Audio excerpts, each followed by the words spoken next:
y estamos con eso y viendo cómo avanzar en otros proyectos, ¿no? Con Eduardo trabajo en conjunto pues, todos los días, ¿no?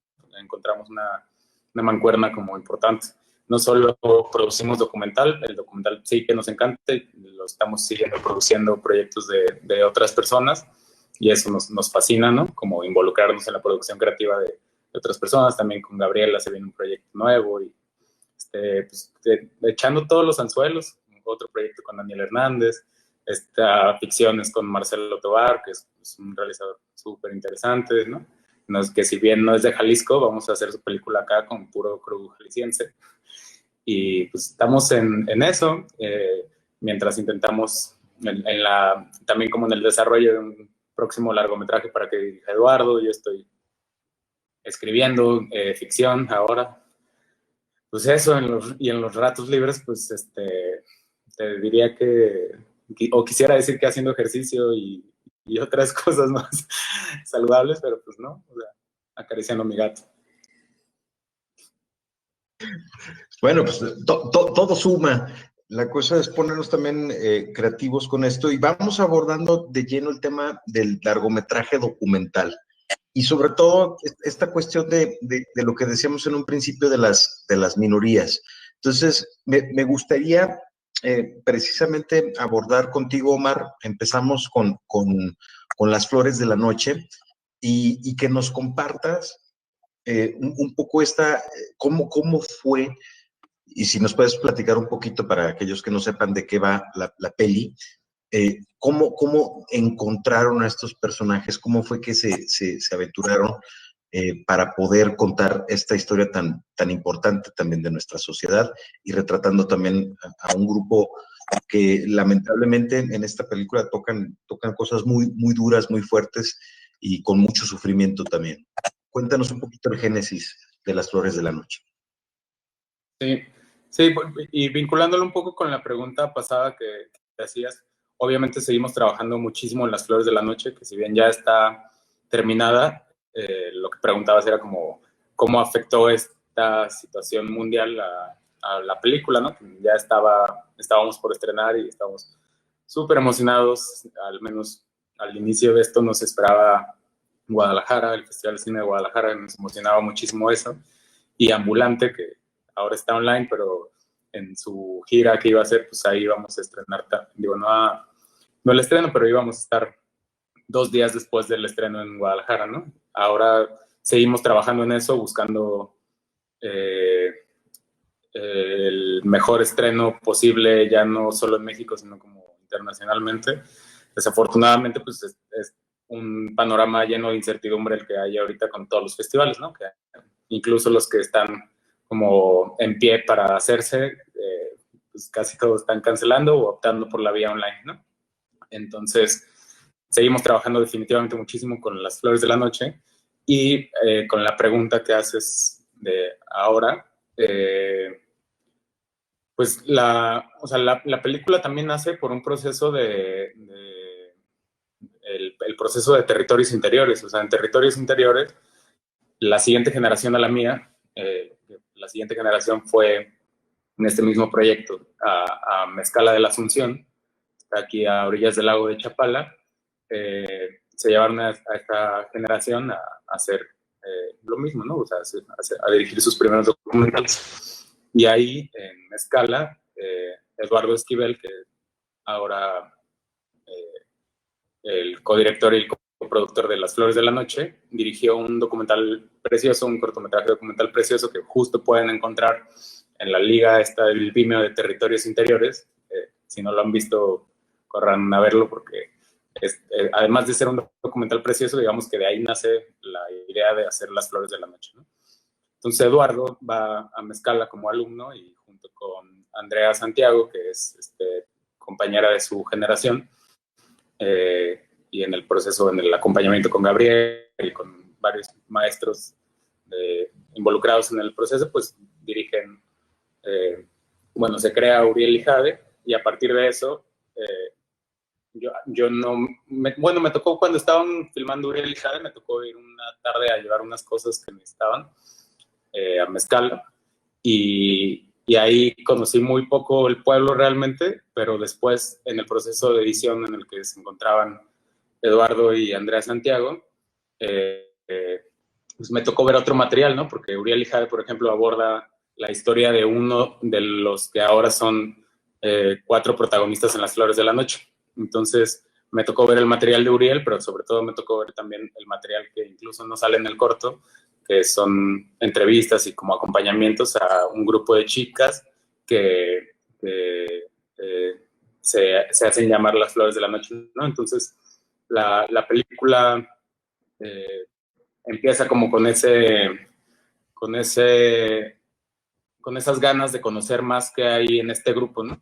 Y pues al final teníamos claro desde el inicio que queríamos que fuera una película que retrata cómo la amistad en un grupo, pues ciertamente marginado, porque Mezcala es un pueblo pues pequeño y como todavía algo conservador, como en un grupo de amigas, amigas trans, esta amistad hace que tengan una fuerza como para o sea, para tener un sentido de pertenencia a algo, ¿no? Que al final del día eso es lo que las saca como adelante día a día. Pues trata sobre eso, es una película sobre todo, creo yo, pues, en la que Eduardo y yo, y no solo Eduardo y yo, sino toda la gente que trabajó en ella, pues pusimos nuestro corazón muy, o sea, muy, muy cabrón, y todos, o sea, es una película que yo creo que sobre todo está rodeada de amistad y como de esa onda de la importancia de la amistad para sentirte cómoda con tu identidad, yo creo. A ver, Gaby, ahora vamos contigo y vamos a ir así intercalando digo, hay muchas cosas en común, por supuesto, no solamente el sentido documental, pero en este sentido de minorías, déjenme compartirles un momento que me tocó vivir. Y por supuesto, recuerdo cuando llegó a la comisión el viaje de Patty, al igual que Las Flores de la Noche, fueron proyectos que llamaron muchísimo la atención. Pero el poder conocer de manera fortuita a Patty, sin saber, o sea, hasta que vas haciendo las conexiones y te das cuenta, tú eres Patty, ¿no? Me parece un personaje realmente extraordinario, ¿no? Entonces, un poquito también, dentro de una anécdota, decíamos también que era un viaje por todo lo que se tenía que hacer ustedes, ¿no? Todo el equipo de producción para poder llevar a cabo esta película. ¿Qué nos puedes contar, tal vez de una manera muy, muy, también muy personal? ¿Qué significa para ti, Gaby, Patty?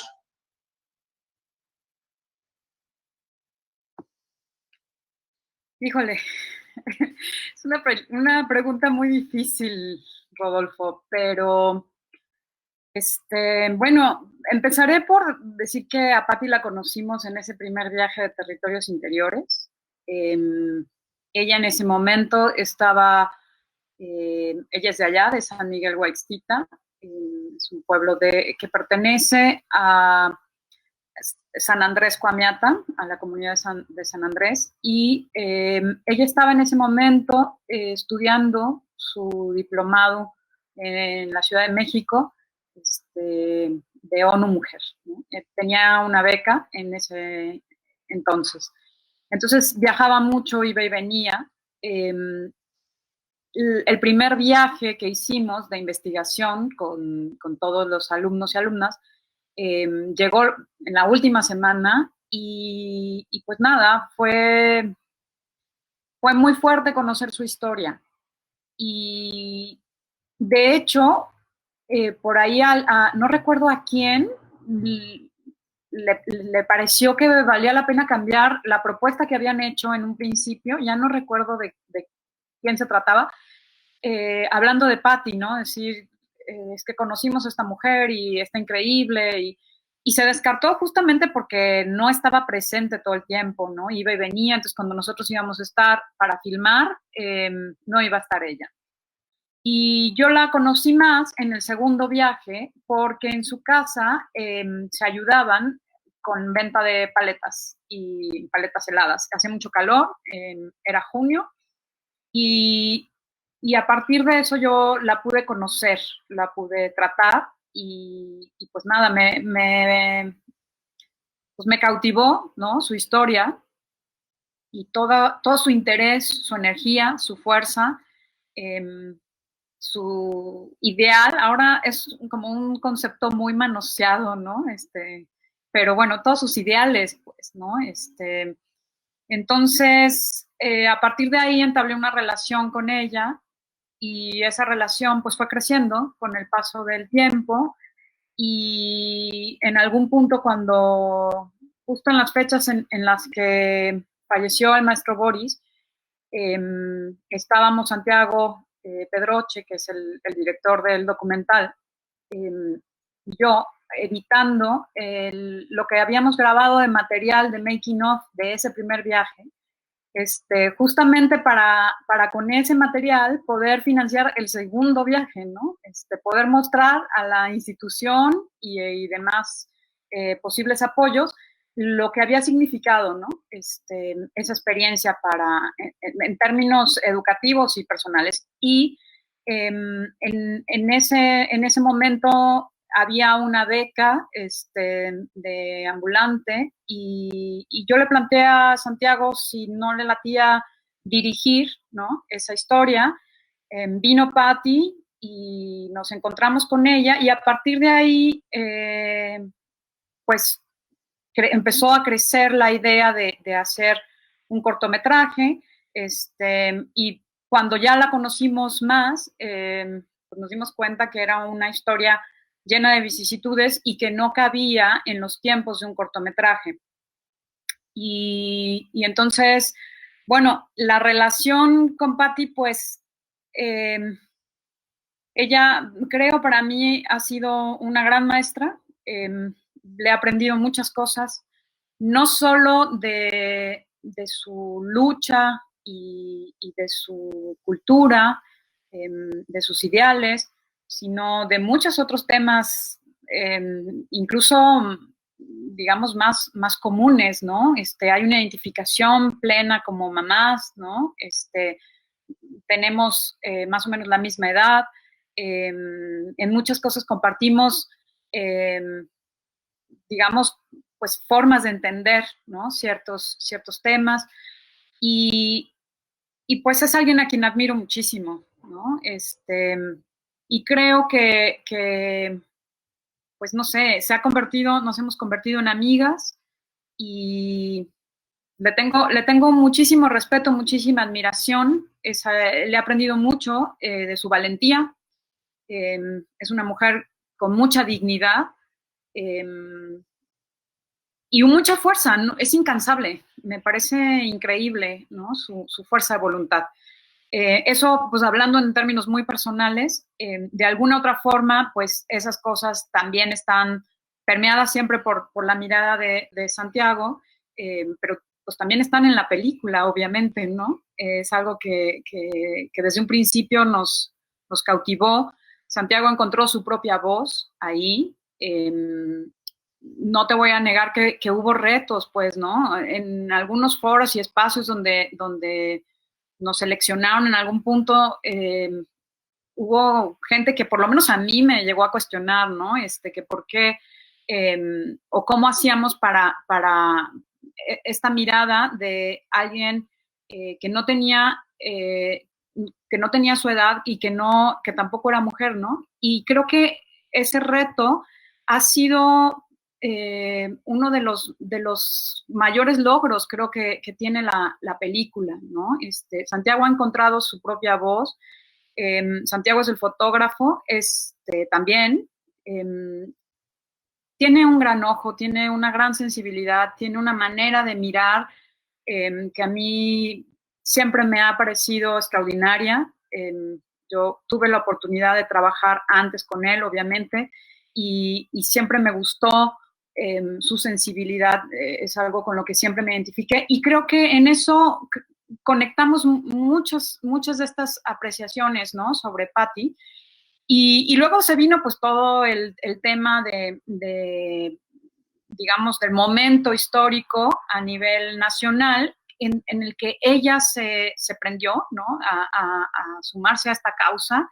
Ella siempre perteneció al Consejo Nacional Indígena y bueno, estuvo de gira ahí y ha sido muy interesante y de gran aprendizaje en términos cinematográficos, pero en términos personales también, todo ese recorrido, ¿no? Como por un momento se convirtió en algo muy importante en la película y cómo después ha ido encontrando su lugar, que es solo una parte, ¿no? De la historia de Patty. Y nosotros estamos contando siempre desde el punto de vista, digamos, de la mirada de ella, todo lo que ella ha transcurrido en esta lucha por la equidad, como bien decías. Ella hizo un compromiso muy fuerte con las mujeres de su comunidad y se ha echado a la tarea luchas pues muy fuertes, ¿no? La ha pasado en muchos momentos complicado, muy complicado, y ha salido adelante. Entonces, bueno, hay eso, mucha admiración, yo encuentro muchos valores por los que vale la pena, y ha valido la pena todas las vicisitudes de las que tú nombrabas, ¿no? Porque no ha sido fácil, ¿no? Tenemos 5 años trabajando ya, por fin vamos a terminar, gracias a COFIEC, gracias a Foprocine, y creo que aquí, perdón, pero no puedo dejar de hacer este señalamiento, ¿no? Tan importante, ahora que hubo toda esta discusión sobre los fondos públicos, ¿no? Con Foprocine, y que esperemos que no se dé con COFIEC, pero que bueno, ante esta situación de tanta incertidumbre, sí que es importante decir, no solo de pan vive el hombre, ¿no? Y es importante que defendamos estos fondos porque el Estado tiene que estar involucrado. O sea, no es cierto esta cuestión de que, bueno, la iniciativa privada, sí, bueno, sí es cierto en el sentido de que los empresarios en nuestro país tendrían que tener mucho más compromiso. Eso no significa que el Estado suelte su compromiso, ¿no? La cultura, el arte, el cine como un medio de encuentro, ¿no? Es necesario. ¿Qué nos está manteniendo ahora que decía esta respuesta Omar, ¿no? Creo que a todos nos está manteniendo ante esta situación todo lo que se ha producido en términos cinematográficos, culturales, ¿no? De otra manera, pues ya nos habríamos arrancado todos los pelos o estaríamos en el manicomio, no sé, ¿no? Entonces creo que, bueno, me desvío un poco, pero me parecía muy importante que sí que tocáramos este tema, porque pues va todo de la mano, ¿no? No sé, ya podría decir otras cosas en relación al camino que seguimos, pero ya creo que hablé demasiado. No, muy bien, Gaby. Y mira, definitivamente yo creo que es algo, lo que tocas, es algo muy importante, porque sí, definitivamente hemos estado en casa. Algunos no pueden estar en casa, tienen que seguir haciendo otro tipo de labores para salir adelante, pero definitivamente a muchas familias los contenidos audiovisuales, sean películas comerciales, sean documentales, ha sido un escaparate, ¿no? Es lo que nos ha permitido imaginar, soñar, reflexionar, pensar, y definitivamente es algo que necesitamos seguir apoyando y necesitamos seguir creando. Definitivamente las artes es algo lo que nos permite, ya sea la música, ya sea las películas, ya sea el arte plástico, definitivamente nos ha dado mucha esperanza en estos días y es lo que nos ha permitido también seguir adelante. Entonces, definitivamente nosotros seguimos buscando y luchando para que esto siga adelante. Algo que les quiero preguntar a los dos, y me voy a enfocar un poquito más a la parte de producción. Yo siempre digo, y ya había hecho esta pregunta, pero siempre digo que no hay producción cara, hay producción mal preproducida, ¿no? Entonces, de repente en el documental, donde son muchísimos los factores, las circunstancias, o sea, cómo o sea, hay todo un proceso de investigación, pero siempre las circunstancias o el mismo crecimiento, porque nos estamos enfrentando a la vida misma de un personaje, como es el caso de Patty, ¿no? O sea, nos puede llegar a transformar un presupuesto. Entonces, sí me gustaría escuchar un poquito en ese tenor de productores, cuáles son sus estrategias, cuáles son sus herramientas para tratar de controlar lo mejor posible sus presupuestos.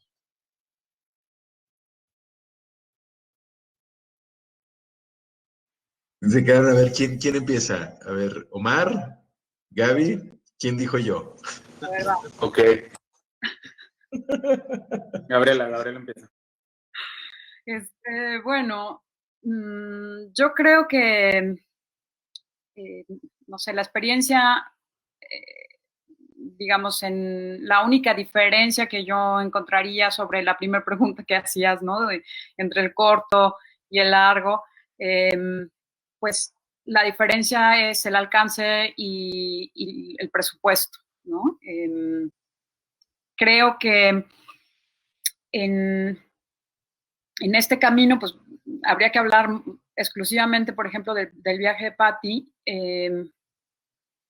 Primero comenzamos por Seca, ¿no? Y gracias a Seca pudimos hacer una investigación, levantar un primer material y posteriormente aplicar a otras y otras convocatorias. Y creo que eso será importante compartir con la gente que nos está siguiendo ahora. Yo lo que he aprendido es que de 10 te votan 8 o a veces las 10, ¿no? O 9, yo qué sé. ¿No? Entonces hay que aplicar y aplicar, ¿no? Posteriormente, Santiago aplicó a PECDA, que eso es una beca como más de manutención, y luego nos dieron Proyecta, y posteriormente fuimos a Docs, a plataforma, que en la etapa de desarrollo, cuando ya teníamos levantado un material, y posteriormente ganamos ahí un reconocimiento. Santiago se fue a Montreal a presentar en el mercado de Montreal la película, y ya ahí un poco me pierdo. Creo que lo que siguió fue, estuvimos con COFIE, logramos concretar la etapa de rodaje, y posteriormente estamos por iniciar la última etapa de postproducción gracias a Foprocine, ¿no? Entonces, digamos que nuestra película es financiada por el Estado, porque somos muy pobres, porque el documental es muy difícil que que le entre la iniciativa privada. Sí que hay documentales o documentalistas que tienen una trayectoria, que logran esto. Entonces, bueno, nada, me parece que no hay recetas, ¿no? Ni tampoco una estrategia. Yo puedo solo compartir esto y otro asunto importante fue sumar en este caso fue José Luis, ¿no? José Luis Villanueva. Él siempre fue a nuestros rodajes. Desde la primera vez que fuimos a la sierra también iban Santiago y José Luis. Y desde que comenzamos la película, José Luis era el sonidista, ¿no? Y posteriormente se unió también como productor, no solo como sonidista. Y creo que para mí eso ha sido como de los mayores aprendizajes. Es muy difícil a veces una sola persona, ¿no? Yo creo que eso, ahora quiero, ya lo sabe él, pero públicamente decirle muchas gracias porque ha sido un gran aliado y un gran compañero. Y yo creo, Rodolfo, que cada proyecto tiene su nicho, ¿no? Y que entonces la estrategia es aprender a leer cuál es el tuyo, y no por eso dejar de buscar, ¿no? En digamos, en ese aprendizaje de cuál es el nicho de tu película. Digamos, la nuestra encontró en su propia localidad la gran mayoría de los apoyos, ¿no? Por supuesto que no puedo dejar de mencionar también otro gran aliado que ha sido el DIS. Y en este sentido también mi reconocimiento público a Miquela, que si bien ha sido en especie, en los primeros rodajes cuando no teníamos un presupuesto, pues siempre ha sido, digamos, la red, ¿no? En donde caemos. Y en este sentido yo creo que es muy interesante el hablar de esa escuela, ¿no?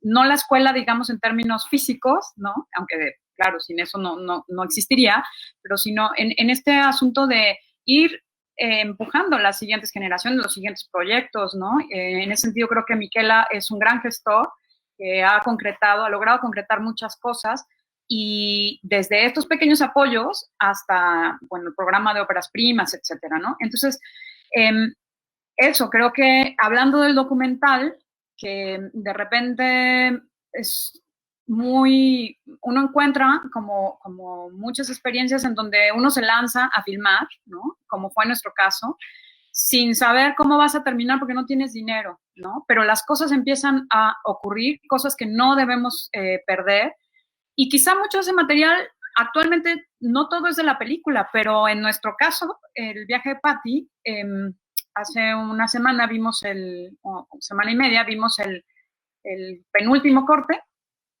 y pues ha sido, para mí fue muy lindo que ese material del primer viaje siga estando ahí vigente, como algo, una piedra, pues, angular, ¿no? Y entonces, bueno, para resumir, o para cerrar este largo, ya creo que divagué, pero creo que eso, que atreverse, a lo mejor es lo que uno en la escuela no debería enseñar, pero es que si no, en esta realidad latinoamericana, ¿no? Pues es muy difícil poder concretar tus sueños. Entonces, soñar y atreverse y comenzar, y conseguir lo que se puede conseguir, y poco a poco así ir concretando la idea, ir armando las carpetas, ir presentando a los fondos. Nosotros presentamos a muchísimos fondos, ¿no? Y bueno, eso es un gusto que al final de cuentas la mayoría de los fondos que nos apoyaron son de Jalisco. A ver, Omar, y aquí hay otra cuestión. En el caso de ustedes, productores y directores, ¿no? Y de repente siempre se convierte un poco difícil en lo que traes precisamente en tu cabeza, lo que quieres transmitir. Y obviamente uno como realizador siempre quiere lo mejor para su proyecto cinematográfico, ¿no? Y cuando de repente no alcanzan todos los recursos, o como bien decía Gaby, que tal vez la iniciativa privada no se atreve, ¿cómo lo hicieron, Omar, para ustedes poder controlar ese recurso, poder no salirse de sus parámetros? ¿Qué estrategias que utilizaron? Y bueno, no quiero dejar de mencionar rápido, porque sí, aquí me están diciendo en Facebook, y mandamos saludos y agradecemos sus comentarios. Está precisamente José Villanueva, Luli Padilla, que están muy entusiasmados por ver Las Flores de la Noche. Por supuesto, ya está también el link de Territorios Interiores para que después lo puedan checar. Bueno, ya están los comerciales. Cuéntanos, Omar, ¿qué fue lo que hicieron como directores y productores poder tener un poco más control de su presupuesto?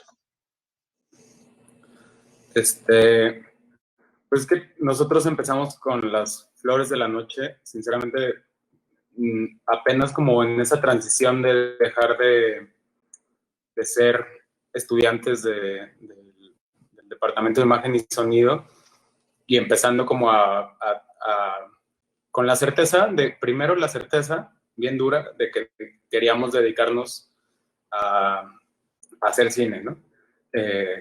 Estábamos saliendo de 4 años que fueron súper valiosos de estudiar una licenciatura que se llama Artes Audiovisuales, ¿no?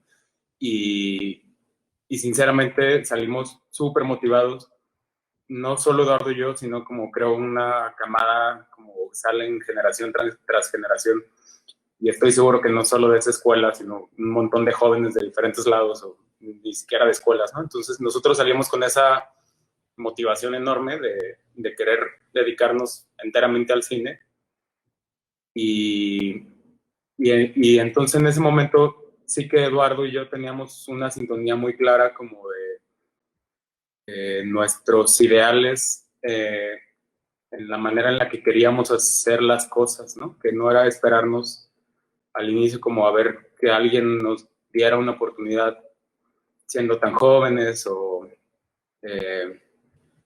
como sin como demasiada experiencia previa, ¿no? Entonces lo que nos motivó desde el inicio siempre fue la película, la historia, ¿no? La manera en la que nosotros nos encontrábamos en la historia de cada una de estas chicas y chicos que retratamos en la película, ¿no? Lo que eso significaba como para, también reflejado hacia nuestra voz y hacia nuestras preocupaciones como seres humanos. Entonces al inicio fue, los primeros rodajes o las primeras investigaciones que hicimos fueron sin presupuesto, ¿no? O sea, fue con un interés genuino de que ahí había algo que nos llenaba como seres humanos y que queríamos como tomar algo de la realidad para crear algo en conjunto, todavía no con la certeza tal cual de cómo iba a ser la película, pero sí con la certeza de que eso era importantísimo para nosotros como contarlo, ¿no? Aunque no sabíamos todavía muy claro que. Y el acceso estaba ahí porque por todo este proceso de Territorios Interiores y Uriel y Jade y el conocimiento, o sea, como toda esa experiencia previa, estaba ahí el acceso que fue importantísimo y nada, estaba un carrito viejo, una cámara prestada y una grabadorcita también prestada y pues vámonos a hacer el primer rodaje, ¿no? Que recuerdo como ese primer rodaje fue así, ¿no? El DIS también nos prestó una cámara para ese primer rodaje y a partir de eso, sinceramente, yo creo que o sea, nuestro camino, digamos, como para conseguir fondos fue algo parecido al del viaje de Patty. Nosotros comenzamos con el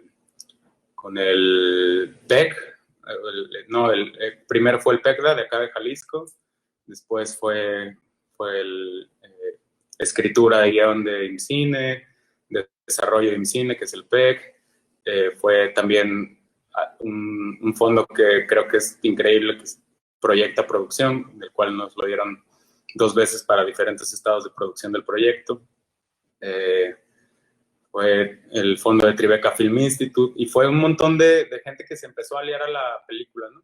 El fondo de la COFIEC fue súper importante porque llegó al final, cuando lo que ya teníamos básicamente era casi todo el material y viene el proceso de la postproducción, que normalmente ahí es un poco más como complicado porque o sea, involucra procesos que son costosos por sí mismos, ¿no? O sea, y máquinas y eso. Entonces el fondo de la COFIEC nos llegó como en un buen momento para por fin poder terminar la película, pero en medio de eso fue también como muchos aliados, ¿no? Y aliadas, o sea, el Festival de Cine Docs MX fue importantísimo para nosotros. Estuvimos ahí en Plataforma MX, que es un espacio de desarrollo súper interesante para cualquier persona que que tenga un documental.